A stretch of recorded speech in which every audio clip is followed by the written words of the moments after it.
అందరికీ నమస్తే.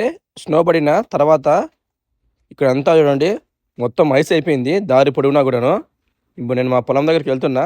ఇక్కడ మా ఓనరు పిల్లికి బాగా హీటర్ ఆన్ చేసి పెట్టాడు. బాగా చల్లగా ఉందని.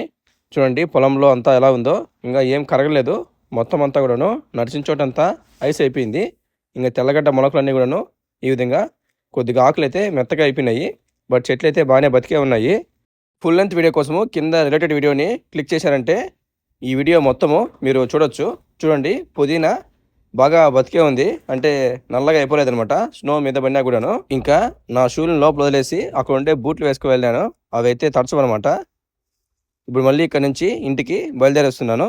వెళ్లే ముందు మళ్ళీ నేను రివర్స్ సైడ్ వెళ్ళాను అనమాట. సైక్లింగ్ ట్రాక్స్ ఉన్న పక్క చూడండి అక్కడ కూడా ఎంత బాగుందో చూడడానికి. వాకింగ్ చేసే కూడా చాలా మంది ఉన్నారు. ఇంకా ఈ రివర్లో కొంగలు ఎక్కువగా కనపడేసరికి అందరూ ఫోటోలు తీసుకుంటున్నారు.